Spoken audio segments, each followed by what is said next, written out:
Խնդիրը Եվրոպայի մեջ չի։ Ինքը ունի իր բացասական եւ դրական կողմերը, այո, մենք պետք է ինչքան դրական բան կա Եվրոպայից վերցնենք, բայց դրա հետ մեկտեղ մենք չպետք է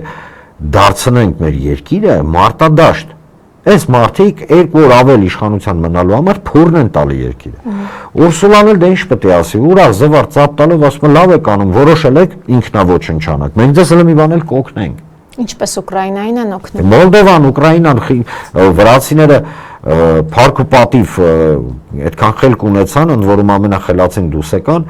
երբ որ ուղղակի հասկացան, որ իրաց փորն են տալի։ Եվրոպան չէր ասում, մտի Ռուսաստանի հետ պատերազմի, ասաց ընկեր, ես 2 միլիոն բնակչություն ունեմ, ասաց ոչ մի 2 միլիոնը, չէ, 4 միլիոն բնակչություն ունեմ, ասում եմ 2 միլիոնը դե կկոտորվի, մնացածներ կտեսնենք ինչ կլինի։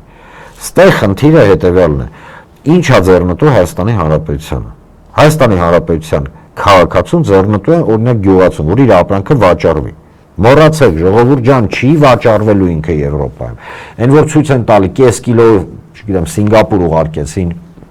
5 կիլո Եսիմուր ուղարկեցին, եւ այլն, ինքը հարցը չի լուծում։ Բերքը փդում է հիմա։ Այո։ Փող են տալու, հիմա իրանք խնդիր ունեն Փաշինյանին պահել մի կեր, որովհետեւ գիտեն շատ խախուդ է իր իրավիճակը, փող էլ կտան, էս էլ կանեն, այն կանեն, բայց եկող տարի ինչ է լինելու։ Շնացել է այս տարի սրանք այս իրավիճակի տակից դուրս չեն գալու։